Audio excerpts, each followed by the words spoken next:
Welcome to Tabernacle Talk. Tabernacle Talk is a Bible study podcast brought from Tabernacle Baptist Church in Essex, Maryland. I'm your host, Brian Self. We hope this podcast encourages you to know Christ, grow in His Word, and show His love to others. Let's dive right in. Welcome back to Tabernacle Talk. Today we are in the last chapter. I think this might be the last narrative chapter in the book of Isaiah. Let me take a quick peek. Also, we are well past now, more than halfway done with the book of Isaiah.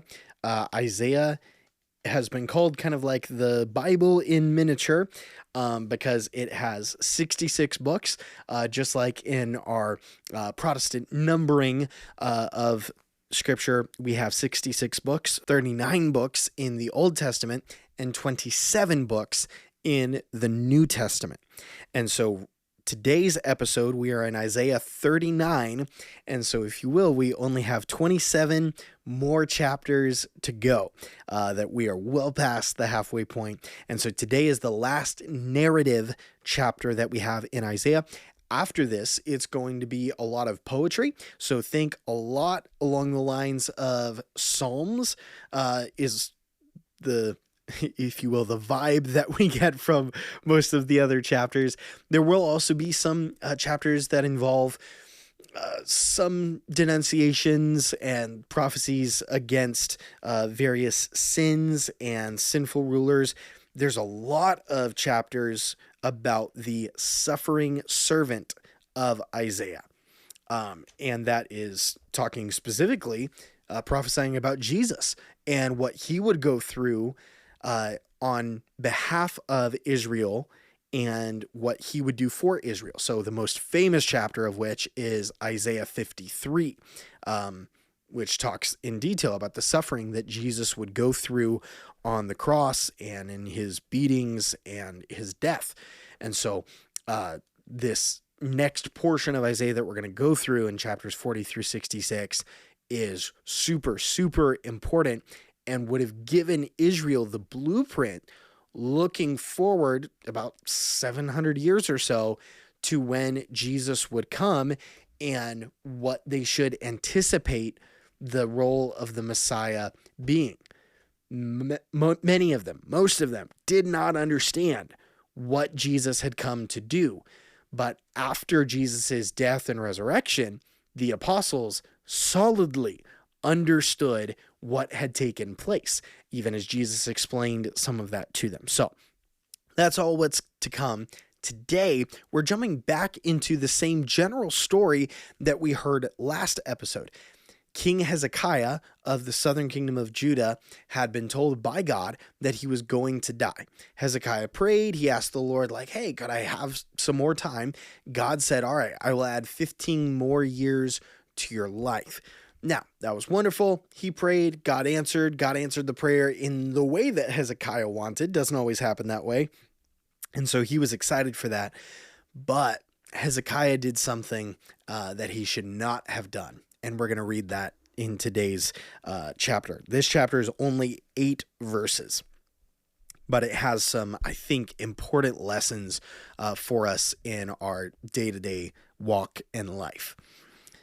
Chapter 39, verse number 1. At that time, after Hezekiah's healing, Merodach-Baladan, son of Baladan, king of Babylon, sent letters and a gift to Hezekiah since he heard that he had been sick and had recovered. So, this is kind of nice. Nearby king goes, hey, I'm happy you're feeling better. He sends letters and a gift. Verse number 2, Hezekiah was pleased with the letters, and he showed the envoys his treasure house, the silver, the gold, the spices, and the precious oil, and all his armory, and everything that was found in his treasuries. There was nothing in his palace and in all his realm that Hezekiah did not show them. Okay, that one's just stated. You might already have an idea of what Hezekiah's blunder was. Let's continue reading. Verse number 3, Then the prophet Isaiah came to King Hezekiah and asked him, What did these men say, and where did they come to you from? Hezekiah replied, they came to me from a distant country, from Babylon. Which, again, Assyria is just, if I'm remembering correctly my geography, is just a little ways away from Babylon. Like there's not that much of a difference. And so I wouldn't even, especially with everything that had happened to the northern kingdom of Israel, I would not have been the one to say, oh yeah, a distant country, Babylon. A distant country to me is, China, Japan, over on the other side of the world, Greece. Like those are distant countries. Babylon still feels a little too close to home. Verse number 4, Isaiah asked, what have they seen in your palace? Hezekiah answered, they've seen everything in my palace. There isn't anything in my treasuries that I didn't show them. Then Isaiah said to Hezekiah, hear the word of Yahweh of heaven's armies. Look, the days are coming when everything in your palace and all that your predecessors have stored up until today will be carried off to Babylon. Nothing will be left, says Yahweh. Some of your descendants, who come from you, whom you father, will be taken away, and they will become eunuchs in the palace of the king of Babylon. Then Hezekiah said to Isaiah, the word of Yahweh that you have spoken is good, for he thought, there will be peace and security during my lifetime. He's thinking, all right, well, there's going to be bad that is coming, but it's not in my lifetime, so I don't have to deal with it. So yeah, that's great. Isaiah here doesn't say that I will become a eunuch in the palace of the king of Babylon. He goes, I'm fine. It doesn't matter what happens to future generations so long as I am good. Can I challenge you? You and your generation are not all that matters.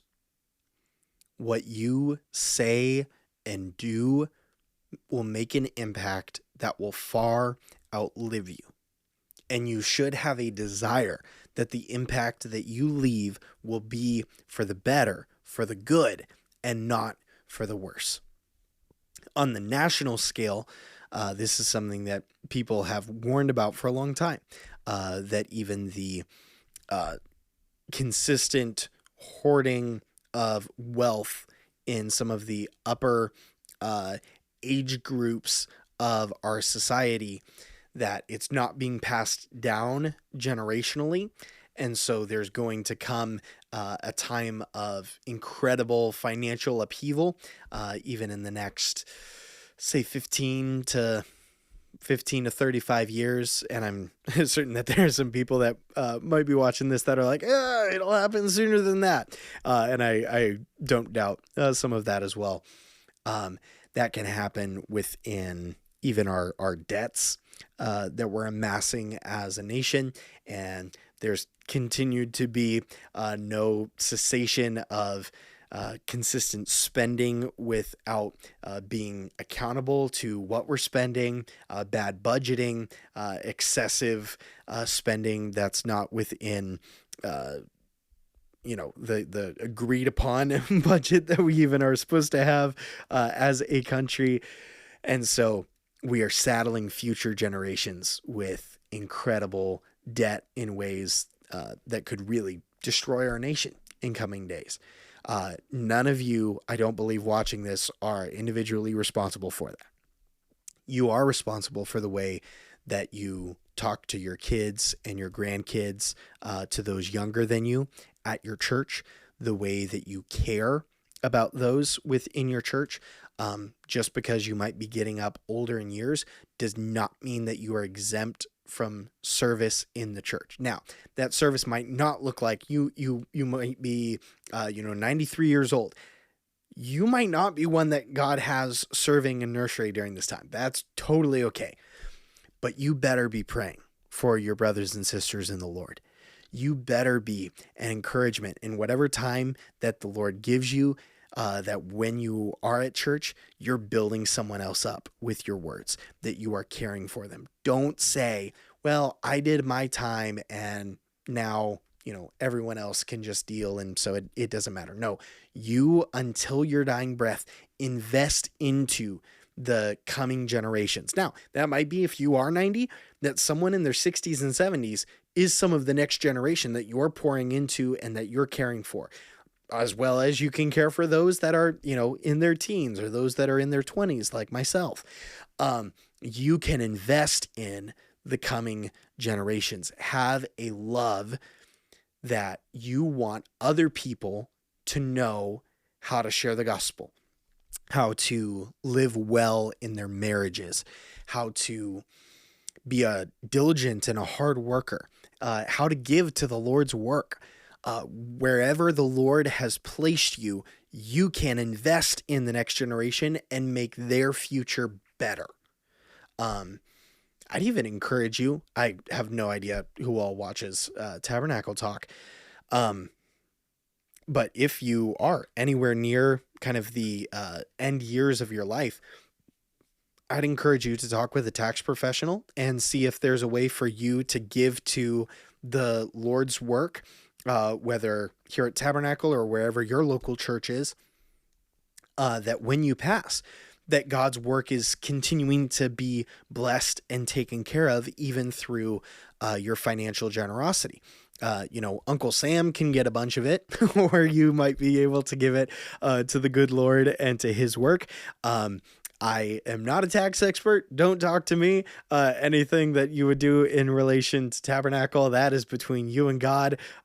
No assumptions or pushes from my end. But I do want to encourage you, be thinking about the future.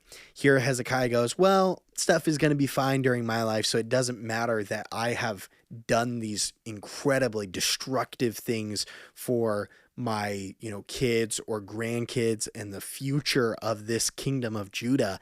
Like, I really messed up. The proper response for Hezekiah here would be, God, I am so sorry. Like, I was prideful. I was wrong. And so would you forgive me? Even praying, he prayed the time before, don't kill me. I feel like he could also have prayed here, God, don't bring onto my kids or my grandkids punishment for my pride right now. Like, punish me, don't punish them for it. That's not what he prays here. And here it's just very self-centered in his reaction. Don't be that. I also want to mention as well, the kind of source of this trouble that he brings on the subsequent generation is because of his pride. That he wants to show off and showboat to the messengers from Babylon to say, look how rich I am. Look how incredible my house is.